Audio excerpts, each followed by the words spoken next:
This episode of the Creep Street Podcast is brought to you by Martini Coffee Roasters. You know, people always look at me weird when I say I start off every morning with a big old martini. But then I set them straight, and I tell them I'm talking about Martini Coffee Roasters coffee. A delicious coffee made by the Martini family. They roast their coffee using a traditional method of sight and sound to roast those little babies to perfection. And they also sell green coffee beans for those home roasters out there. And right now, fans of the Creep Street Podcast can get 20% off their entire order by using the code CREEPSTREET at martinicoffee.com. Once again, for 20% off your order, use the code CREEPSTREET at martinicoffee.com. Martini Coffee Roasters, the perfect coffee to keep you creeps caffeinated.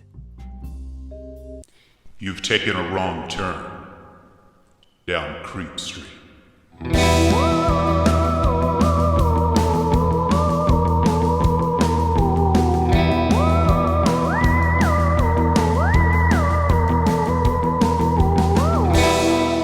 Citizens of the Milky Way, this is Maureen Bogey. And this is Dylan Hackworth. And you are listening to Creep Street Podcast. Ring-a-ding-ding, we've got a winner! That's right, baby. Thank you so much for joining us here today. It means the world to us, and we are so excited to have you here on this spooky, scary episode. To be kept up on what we're doing, feel free to follow us on Instagram and Facebook at Creep Street Podcast, Twitter at Creep Street Pod. We're also on TikTok, and on one of our on our Facebook page, we have a subgroup called Citizens of the Milky Way, where anyone can write anything on there, can post memes, articles, anything like that. We highly recommend that you check that out. It's very fun. It's just called Citizens of the Milky Way. Just click "Let Me In," and then one of us will let you in to that subgroup. Tasty. Yum, yum, yum, yum, yum, yum, yum, yum. And let me tell you, it is a buffet of good times. It really is, baby. It really, really is. You know that it is, everybody. Load up your plates. Go back for seconds. Ooh, fill that gut. Fill that gut. With friends. Also, please like, rate, subscribe, tell a friend about us, anything like that, anything to support the show. It really does make a big difference, and we do really appreciate it. Also, if one episode a week is not enough for you, and let's face it, it's just not enough, you know? Absolutely. It is absolutely not enough. Yeah. Well, the good thing is we have a solution for you, and it is at patreon.com/creepstreetpodcast. Oh, yes. Yes, at Patreon, we have 3 different tiers of different donation levels, starting at just $2 a month, baby.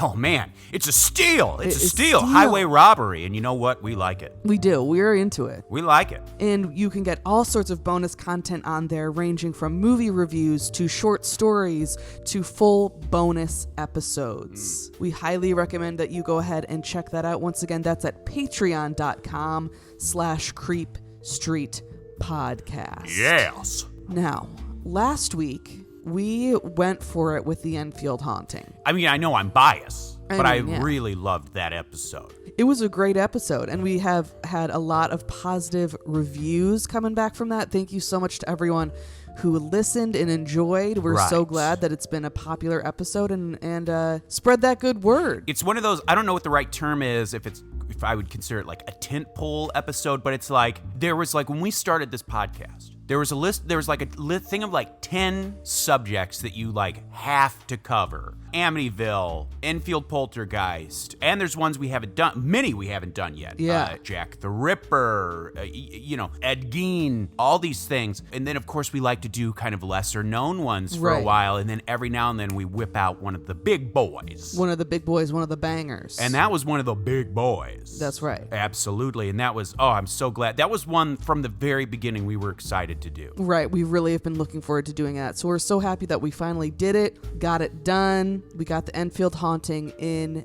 the books. Oh, yeah. But Dylan, today we have something a little different for the folks. Ooh. Let's just say today's gonna be a gas. Okay, I'm interested. You've piqued my interest. Dylan, will you please let us know what the ding-dang hell we're even talking about today? Today's episode is The Mad Gasser.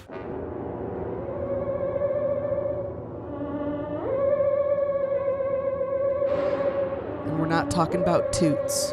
No, not talking about toots. All right, let me gas you up real quick, fill up your tanks with my sources here. Please do. First was a book called One Dark Night, Mad Gassers, Black Ghosts, and America's Other Sinister Strangers by Troy Taylor. And the second was The Return of Mattoon's Mad Gasser by Nick Redfern at Mysterious Universe. Now, this is a story I had always been aware of. Yeah.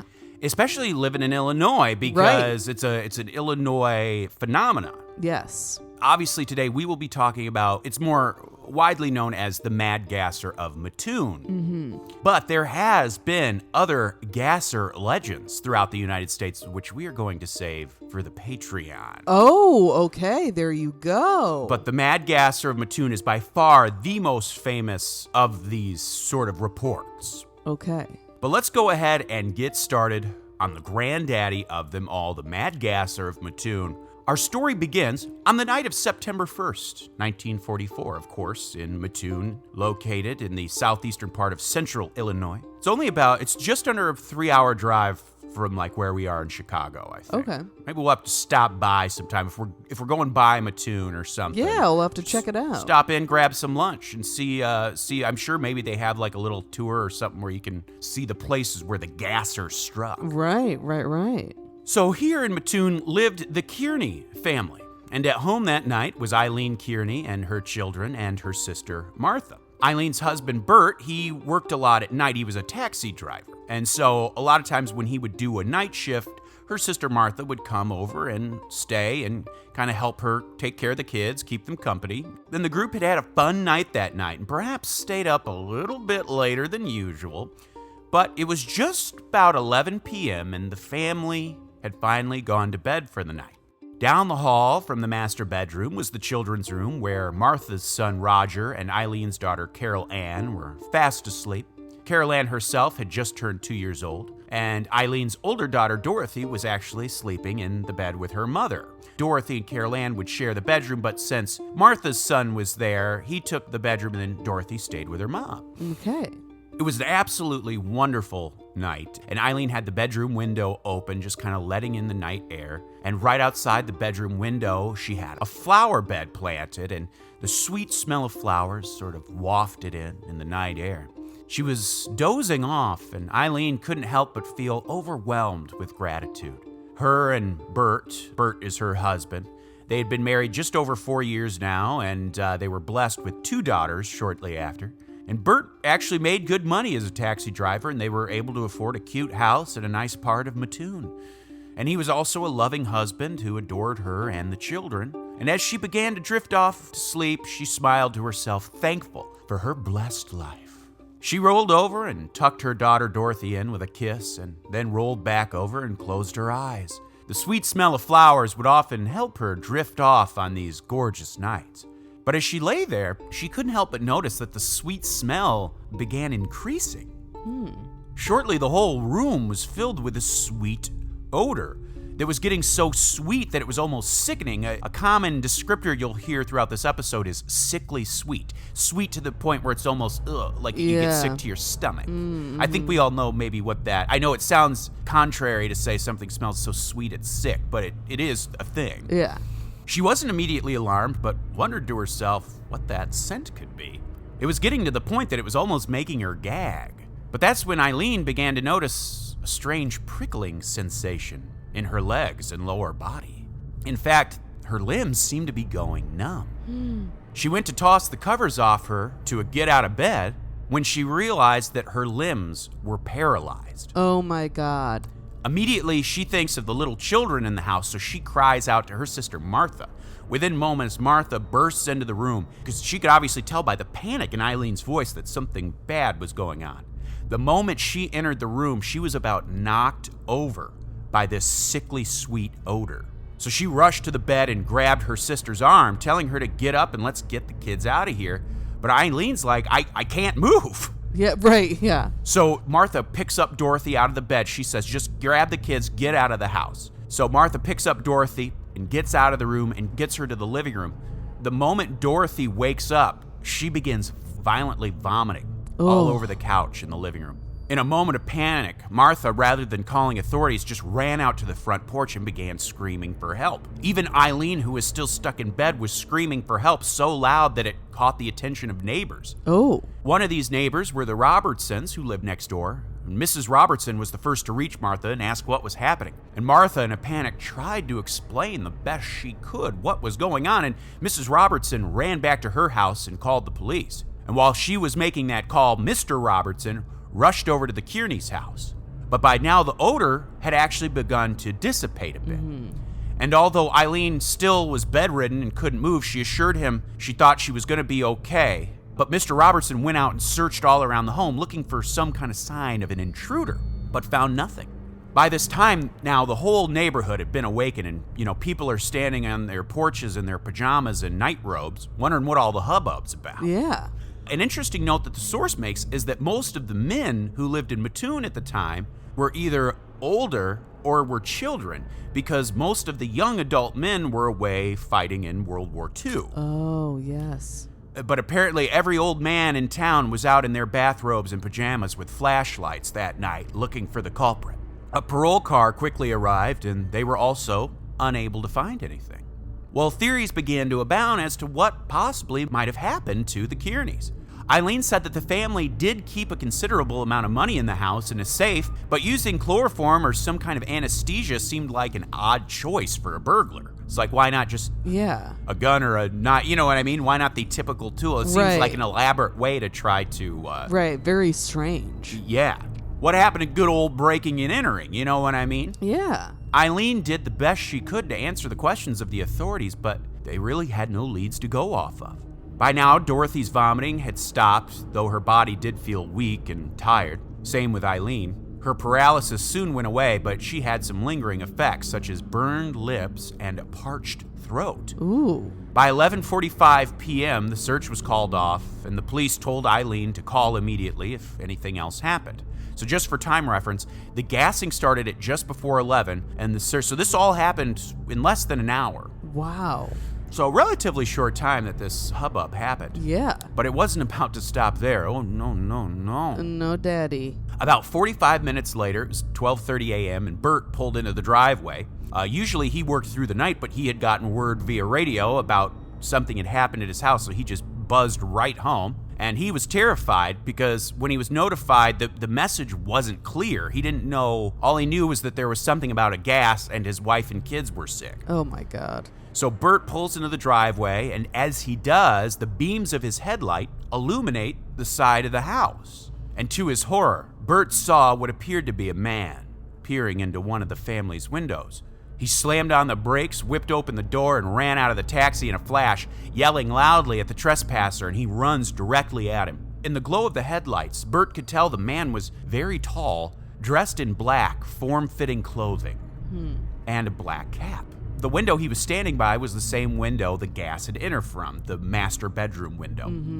The mysterious figure took off running with Bert hot on his heels, but this creep was fast and soon outran Bert and vanished into the night. So Bert rushed back to the house and burst through the door and headed straight for the bedroom. Inside, he found Eileen, Martha, and the kids huddled up together on the bed looking terrified, and Eileen burst into tears of relief the moment she saw her husband. Bert tried to comfort her while also urging the group to gather their things so they could get out of there. They would stay that night with an aunt who lived in another part of town. Strangely, though, just 2 days earlier, 2 separate houses in a different part of Mattoon had reported encounters with this prowler. The newspaper ran with the story, and the whole town of Mattoon was thrown into a panic, thinking that there might be some dangerous madman on the loose wielding gas. Oh, God, this is so scary and weird. Once the story hit the papers, police in Mattoon were flooded with various reports of sightings, so much so that even the FBI got involved. Now, the Mad Gasser's attack on the Kearney family is definitely the most remembered incident of this strange event, but Mattoon was actually terrorized by this strange figure for roughly a 2-week period. It actually had all begun the previous day in the early hours of August 31st. Keep in mind, this is all 1944. Living on Grant Avenue was the Rafe family, who were sound asleep, Urban Rafe woke up suddenly in bed next to his wife. The way he woke up, it was like a jolt, and it caused her to wake up as well. And he told her he felt strangely sick and asked if maybe she had accidentally left the gas on the stove running or something. Well, Mrs. Rafe went to get out of bed to check the stove, only to realize she was unable to move. Oh, God. Right at this same time, a neighbor down the street was having a similar experience. The woman awoke in the night, and when she tried to get out of bed, found that she was paralyzed. Well, after the Kearneys' experience the following night, the local papers would begin reporting on these strange events. Though at the time, they didn't see it as anything as more than just an attempted burglary with just a unique method of entry. Huh, okay. But that soon changed. On the morning of Tuesday, September 5th, a few days later, a story was published in the paper about a woman in Mattoon who had a similar experience nearly a month before. The victim was a woman named Olive Brown. She said she had not planned to come forward about her story because she thought it was so strange that no one would believe her. But when she saw the reports about the Kearneys and the Rafes, she decided to share her story. She claimed that both her daughter, who slept in separate rooms, had been awakened in the night to find themselves paralyzed.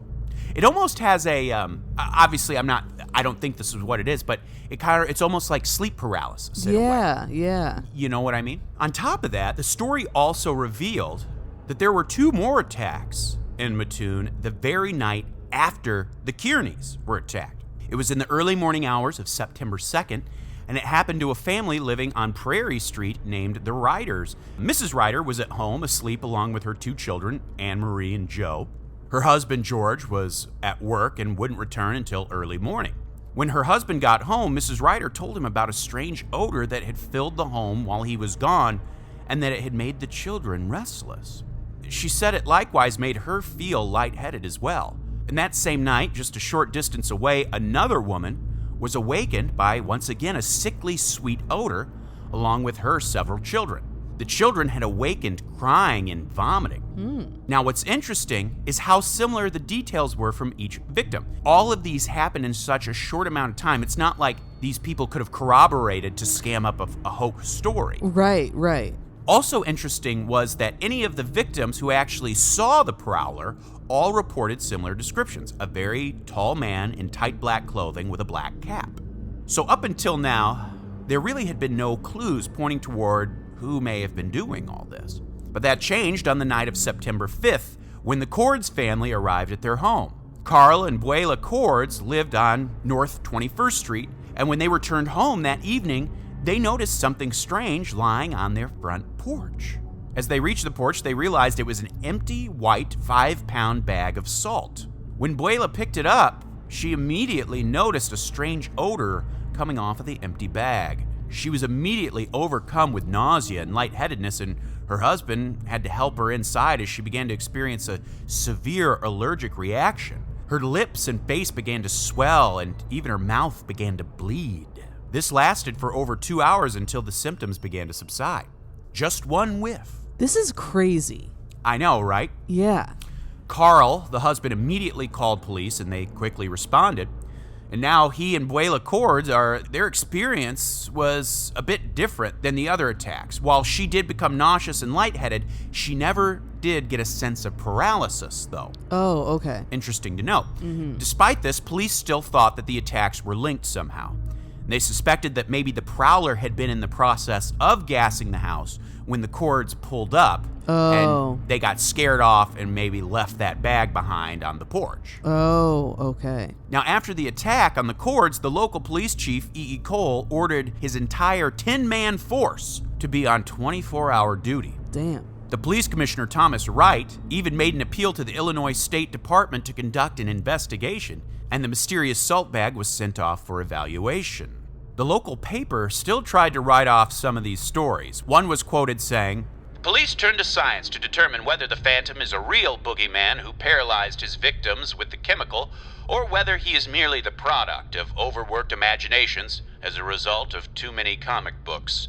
Too many comic books? Well, the source makes a point to highlight that the vast majority of the reports came from fully grown women who were probably not comic book readers. Right. Maybe their kids were reading comics, but the grown women, Right. not that grown women can't enjoy comic books, but 1944, not exactly the prime demographic. Yeah. You know what I'm saying? I do. I pick up what you're putting down. But on the same night that the Cords had their experience, elsewhere in town, a family was also being terrorized by the Mad Gasser.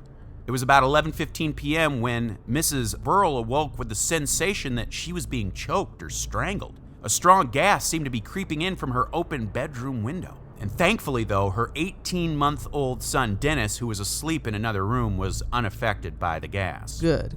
Despite the Mattoon police being on 24-hour watch, 2 more attacks happened the very next night on September 6th. Also, keep in mind, it wasn't just the police force. By now, many locals had volunteered and were keeping watch in the town. The first victim that night was a woman named Ariel Spangler, who lived on North 15th Street and worked at the local Brown Shoe Company factory. At around 10 p.m. that night, she began to smell what she described as, once again, a sickly sweet smell in her bedroom. She immediately became sick to her stomach and her lips and throat became very parched. The other attack occurred just a few minutes after midnight to a woman named Laura Junkin. Junkin worked as a manager at the Big Four restaurant on Richmond Avenue, and she lived in an apartment that was located in the back of the cafe. She claimed she had just gotten to bed when she smelled an odor that she described as cheap perfume that had been sprayed through her bedroom window. Her legs were paralyzed for a short time, and she still felt weak even the next day. So now it's just people getting gassed night by night. Yeah, I mean, this is crazy. It's not just like this happened once or twice. It's like this is happening all over town to so many people. I mean, this is really frightening. Really weird, yeah. Well, despite the whole town being on high alert, reported sightings of the gasser just kept rolling in. Police Chief Cole was pretty much unable to keep up with it all, and he was hoping for outside help from the state government. On top of all the chaos, speculation was running wild as to who the Mad Gasser might actually be. Some were certain that the culprit was an escaped patient from a mental asylum. They took this seriously enough that even State Attorney W.K. Kidwell checked with several Illinois state mental hospitals to see who had all been recently released. Some theorized that the gasser was some kind of mad scientist or eccentric inventor, or even a teenager maybe experimenting with a chemistry set or something. Oh, yeah. And of course, given that this was all going on with World War II happening, many were of course frightened and thinking that maybe these were German spies or something causing chaos.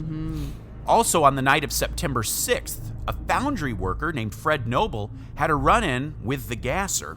In the middle of the night, he abruptly awoke feeling violently ill. In the air, he smelled what he described as being a sickly, sweet odor. And while he was overcome with nausea, his wife, who was also in the room, did not experience any effects, which is strange. That is weird. But the reports just kept coming in. 2 other victims of the gasser were a Miss Frances Smith and her sister Maxine. Frances worked as a principal at the local Columbian grade school, but these 2 claimed not to have been attacked just once, but 4 times. 4 times? The first attack came on a Wednesday night, and the next 3 came on the following day, on Thursday. Each time, their home was filled with a sickly sweet odor that left them choking and their limbs numb. If this was all the work of a single gasser, though, he was certainly busy. On that same Thursday, a cab driver was driving down DeWitt Avenue, driving by the home of the Driscoll family when he noticed a strange odor in the air. It's possible that the cab had scared the gasser off, but even if it did, he would return later that night. Later on that same evening, Mrs. Violet Driscoll was at home with her 11-year-old daughter Ramona, and they were both fast asleep. They were awakened by what sounded like someone opening the window of their bedroom. Oh, God. So they quickly got out of bed and made a break for it. Before they could even get out of the house, Ramona began vomiting profusely. The 2 were able to get out onto the front porch, and as they did, Violet claims to have seen a man fleeing the premises. And of course, the description she gave matched the previous ones. A very tall man in form-fitting black clothing with a black cap. Okay. Amidst all the fervor, Richard T. Piper, superintendent of the State Bureau of Criminal Identification and Investigation, had come to the town of Mattoon to help out. He brought with him the news that the chemists were unable to find any strange gases in the bag that the Cords had found, that 5-pound empty salt bag. They believed that whatever the substance was, it was homemade. The locals did make a citizen's arrest of a man they thought could potentially be the culprit, but after he easily passed a polygraph test, he was released. Mass protests were even held on September 10th in an attempt to light a fire under the local authorities, despite them already working around the clock on this case. So people are getting restless. Oh, yeah. On September 9th, the gasser would strike again, this time hitting the house of Miss Bailey and Catherine Tizzy. Staying with the Baileys that night were a Genevieve Haskell and her 8-year-old son Grayson. Everyone was asleep when the gas was sprayed into the home from a partially open window. Now, while they experienced little in terms of side effects, Genevieve and her son abruptly left the next morning. And then, on the night of September 10th, the Mad Gasser went absolutely buck wild. Oh, Buck wild, friends. 4 homes were struck on the night of the 10th. Oh my God, how is this possible? I know, right? 3 were within the town of Mattoon, and for the first time, there was an attack on a farmhouse outside of the town, in the country. The farm owners were a Mr. and Mrs. Scott, who had actually been in Mattoon that night to help volunteer with this citizens patrol. But by now, authorities were getting fed up with all the reports and ordered the citizens to disband.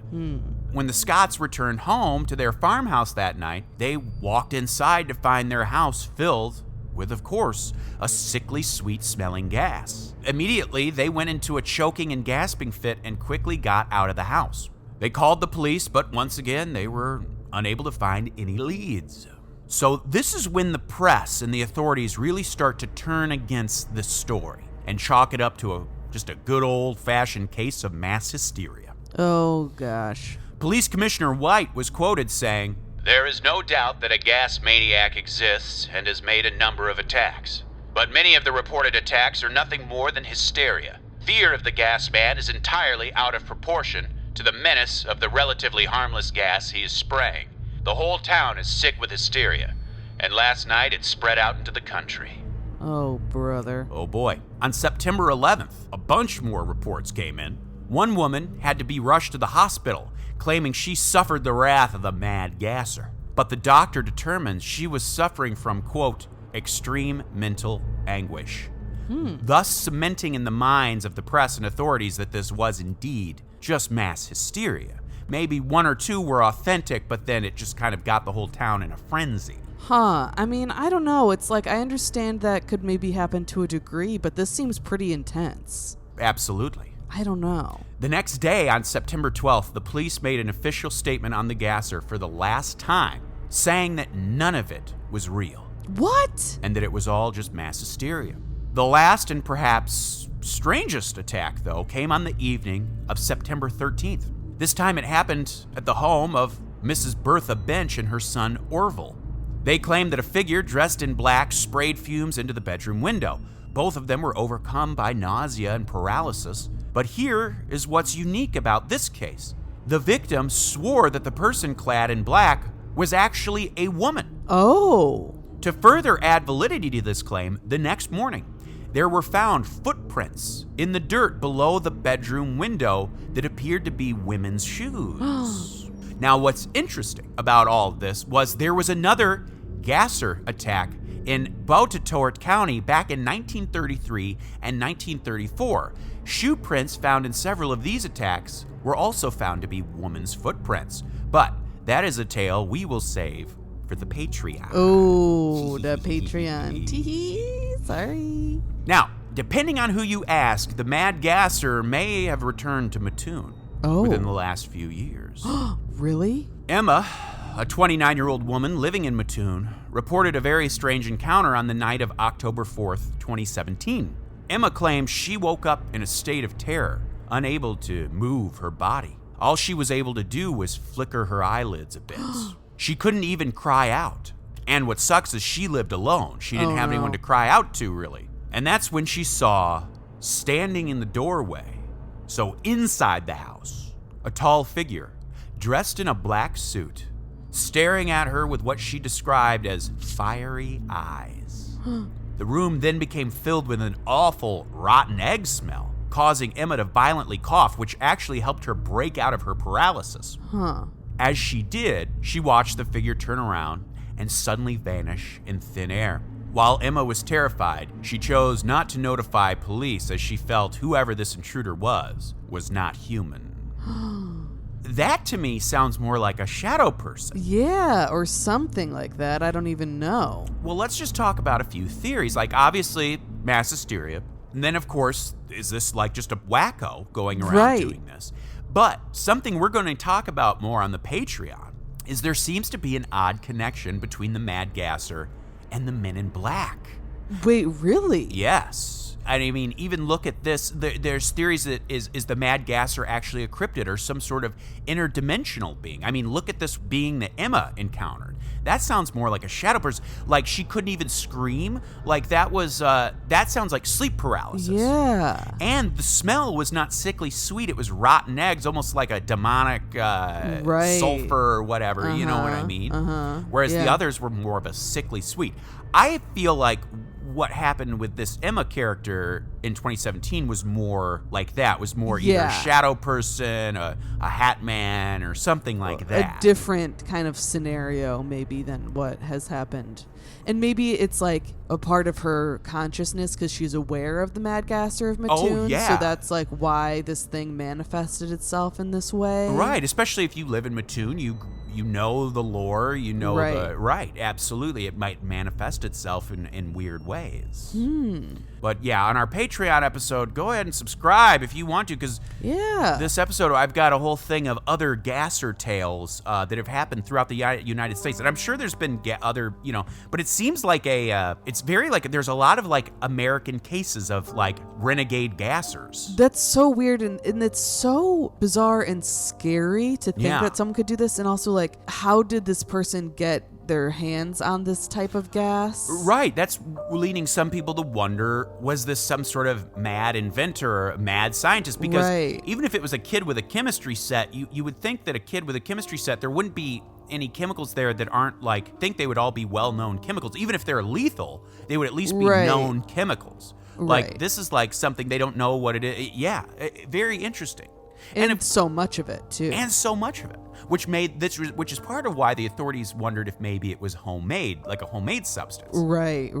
You know what I mean? No, totally, yeah. And of course, like a lot of the young men, and they're all away at World War II, so really the only men in Mattoon were either older men or children. Right. Of course. It's just all interesting. The whole story, it's like just so bizarre and weird. Very, very interesting. Yeah. Well, Dylan, thank you so much for doing all of this fantastic research. What a bizarre, weird happening that happened in Mattoon, and maybe still does happen in Mattoon. I don't know. And all over the United States, all over the world. If you guys have any thoughts or any theories about this, feel free to reach out to us on any of our socials, or you can email us at creepstreetpodcast@gmail.com. Well, I got a list of names who I wouldn't mind squirting a little gas into our bedroom window. Okay, come on. Folks, the names of our top-tier Patreon subscribers. Of course, the Dream James Watkins, the Finnish Face via Alunfus, the Madman Marcus Hall, the Vivacious Vicky McHugh, the Tenacious Teresa Hackworth, the Heartbreak Kid Chris Hackworth, the Oh So Suave Sean Richardson, the British Bone Breaker Bex Martin, the Notorious Nicholas Barker, the Terrifying Taylor Lashmet, the Count of Cool Cameron Corliss, the Archduke of Attitude Adam Archer, the Sinister Sam Kiker, the Nightmare of New Zealand Noeline Vivilli, the Loathsome Johnny Love, the Carnivorous Kevin Bogie, the Killer Stud Carl Staub, the Firestarter Heather Carter, the Conqueror Christopher Damian Damaris, the Awfully Awesome Annie, the Murderous Maggie Leach, the Sir of Sexy Sam Hackworth, the Evil Elizabeth Riley, Lauren Hellfire Hernandez Lopez, the Maniacal Laura Maynard, the Vicious Karen Van Vuren, the Arch Nemesis Aaron Bird, the Sadistic Sergio Castillo, and the Rapscallion Ryan Crumb. Yes, thank you so much for listing off all of those fantastic names. We are so grateful for all of you, for all that you do for the podcast. It really means the world to us, and we are just so grateful for you. Absolutely. Of course, if you want to be one of those awesome folks, just head on over to patreon.com/creepstreetpodcast. Of course, like, rate, subscribe, hit us with 5 stars on whatever outlet you listen to. Share us with your friends, family, and loved ones. And of course, we've been getting a lot of great personal stories, amazing ones. Just keep sending those in because our That's Listener right. Stories Volume 4 episode will be coming soon. Send those to creepstreetpodcast@gmail.com. Please do. Please remember to like, rate, subscribe, leave a review, anything like that really makes a big difference for the show, and we really appreciate it. Amen. Citizens of the Milky Way, my name is Dylan Hackworth. I'm Maureen Bogey. Good night and goodbye. Goodbye.